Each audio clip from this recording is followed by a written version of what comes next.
everyone, Bernard here. I hope you're all staying safe and well, and welcome to the Film and TV channel. We're going over to Disney Plus today. Yes, a couple of episode taster. It's a six episode series. There's a little image in the back there to give you a clue. If you've not looked at the thumbnail, you know what it is. We're going to have a look at the first couple of episodes of Loki today, see how that's doing. So please, if you're new to the channel, please push that subscribe button, push the bell notifications if you enjoy. I try and give you information on these TV dramas, series, films, etc, etc. And also add my little two penny worth for what I think of them, as well as a review and other people's reviews as well. So if you enjoy that, please push that notification button and get to know when these things are coming out.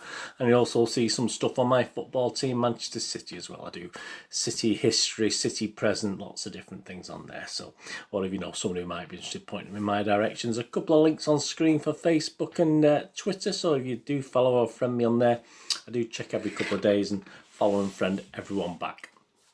All comments very welcome. What you're thinking of Loki? We've had, as I'm recording this, we just had 2 episodes so far. So let me know what you think. Very interesting. I do like time travel, but we'll get onto that in a minute. I do like a lot of these time travel sort of science fiction. I always have done from being a kid, but a little bit more on that in a moment. Anyway, leave us your comments. No time to comment, just give us a thumbs up, that'd be great, just so I know you're out. It's nice to get views, but it's nice to get thumbs ups. Yeah, just a little bit about it. Created by Michael Waldron for the streaming service Disney Plus, of course, based on Marvel Comics, featuring the character of the same name, of course. Set in the Marvel Cinematic Universe, or MCU for short, shares continuity with the films of the franchise and takes place after the events of Avengers Endgame in 2019. Where an alternate version of Loki, with all these little timelines, there's lots of versions of all of us, isn't there, apparently? So he created a new timeline with a new Loki. It's produced by Marvel, with Waldron serving as the head writer and Kate Herron directing for this first season.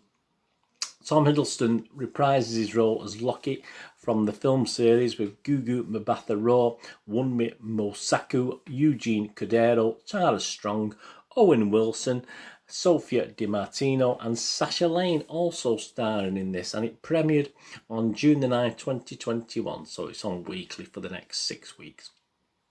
A second season's in development as well, so you fans out there. What's it about? Well, here we go. Obviously, it's after 2019 and the Avengers Endgame, isn't it? So after stealing the Tesseract, an alternate version of Loki is brought to the mysterious Time Variance Authority, TVA for short, a bureaucratic organisation, I'll get it right in a minute, that exists outside of time and space and monitors the timeline for us all. Of course it does.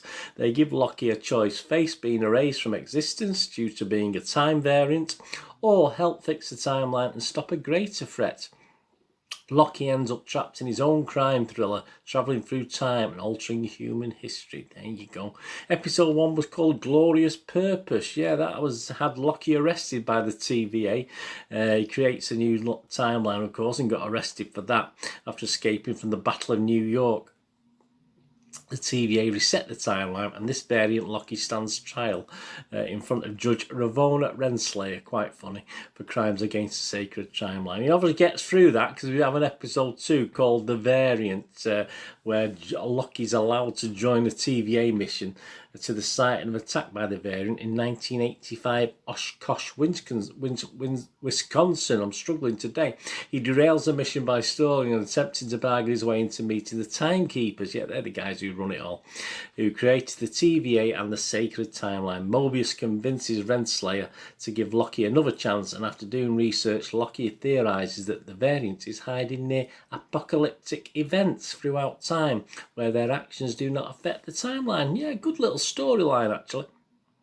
All today's comments from me and scores are as at the 17th of June 2021, 5 p.m. UK time. So obviously, depending when you're watching this, there'll be different scores now, of course, but that's when they were all done. So is it any good? Well, Rotten Tomatoes like it, 96% positivity rating with an average rating of 7.84 out of 10 based on 107 reviews. And the consensus of all the heads put together reads, a delightful diversion from the MCU as we know it. Loki successfully sees Tom Hiddleston leap from beloved villain to endearing anti-hero with a little help from a delightful Owen Wilson in a series that's as off-kilter, charming and vaguely dangerous as a demigod himself. Yeah, played more for laughs, certainly episode 1, but a bit more of that in a minute. And the critics, Lucy Mangan of The Guardian, she wrote, if Loki leans more enthusiastically into the time-hopping adventure aspect, is as surely must, I'm sure viewers will begin to have almost as good a time as Hiddleston and Wilson clearly are. Brad Newsom from the Sydney Morning Herald, more cockney that, wasn't it? Wilson, now at the peak of his powers, is a real hoot. He's effortlessly perfect as a grizzled old detective type, but he's also deadpan comedy gold. And watching him and Hiddleston play off each other is an unexpected delight.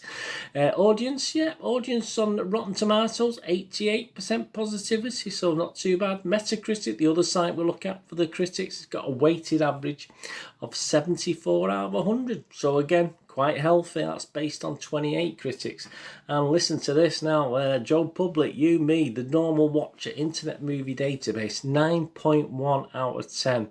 There's a lot of 10 out of 10s. You know I don't like 10 out of 10s. There's a lot of 10 out of 10s. There's a few 1 out of 10s as well. Obviously, must be DC fans, Marvel fans battling each other. Absolutely pathetic, but there you go. But yeah, 9.1 out of 10. That's based on 27,812 reviews already. Most of them, well, some, I wouldn't say all of them, but a lot of them watched episode 1 and 2, but there's quite a few from episode 1, which I preferred, to be honest with you. But obviously, I was a bit alone on that one, but more on that in a second.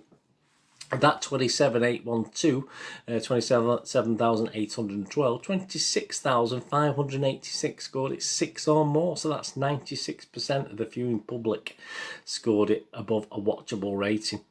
And the independent scores for the episodes, episode 1 scored 8.9 and episode 2 scored 9.2. There you go. My little thoughts for what they're worth. There's a lot of love out there, of course. You can tell from those scores, can't you? With this, certainly for the first episode or first 2 episodes, in some cases, of this 6-episode mini MCU series. I mean, the critics are pretty much almost 100% behind it. There are a few dissenters, but not many, and the public aren't far behind that either. Yeah, well, 2 episodes in, I was loving the humour and the chemistry between the 2 male leads, of course, Wilson and Hiddleston, in episode 1. But no one else really stood out. There's 3 or 4 other characters, not main characters, but sort of they are sort of keep reoccurring throughout. That will keep reoccurring, no doubt, throughout the series. But no one else really stood out. It's just these 2 guys, to be honest with you. But by episode 2, I began to see a little bit of the humour way, and I think the humour that was dying out a little bit that we saw plenty of in the first episode. And Wilson and Hiddleston were still okay, but to me in episode 2 it began to get a little bit samey, if you know what I mean, even in the constraints of a 50-minute episode. I mean, I'm a big fan, as I said earlier on, of time travel stuff, from watching The Time Tunnel, one of my favourites as a kid, The Time Tunnel, and of course Doctor Who. I'm from the UK, and the story sort of plot line ideas are excellent. I think they're really good in this, so I would like to see a bit more of it in Doctor Who, to be honest with you. I think it's lost its way the last 3 or 4 seasons, but yeah, I think the actual ideas for the story in this are pretty good. It's just the execution and content of it that's was a little weak for me by episode 2. As I said, episode 1 was fair enough, nothing wrong with episode 1. I really liked episode 1. But by episode 2, as I say, even though they did come up with a good storyline, it just didn't seem to work for me fully. The TVA troops, for instance, these guys who go into these like the time tunnels themselves, like into these boxes and disappear into the past or whatever, just look like grown up brownie or Girl Brownie or Boy Scout groups to me. They didn't really convince me of being the defenders of the timeline, if you like, the shock troops, the stormtroopers, and to defend our future, everyone's future in general. I mean, most of them look a bit overweight, to be honest with you, to be battling for our futures. But there you go. Am I allowed to say that? Well, I will say it. They don't look like troops to me. They're not my. They don't look like the shock troops to protect humanity in the universes and the different humanities or whoever they are throughout the cosmos, sort of thing. Add to this, there's no real malevolence about the variant they're tracking down, despite them committing wholesale murder and horrible things. Obviously they don't care less, just for the sheer hell of it. I think the character needs to be a bit more fleshed out, needs to be a little bit more scarier at the moment. By episode 2, didn't really sort of the main protagonist they're trying to track down as being the evil thing. It wasn't really scaring me. I think it wasn't quite grabbing me as much as I'd hoped. But there's always a but. But I am enjoying it. As I said, don't get me wrong, I am enjoying it. I liked it. I hope the remaining 4 episodes add something a little different to what we've already seen so far in the first 2. As I say, episode 1. I would give a 7 out of 10. I really enjoyed episode 1. I'm not going to go mad. I'm not going to give it a silly 10 out of 10, but 7 out of 10 for me is very good, as you know. But by episode 2, it's coming down more to a 6.5 out of 10.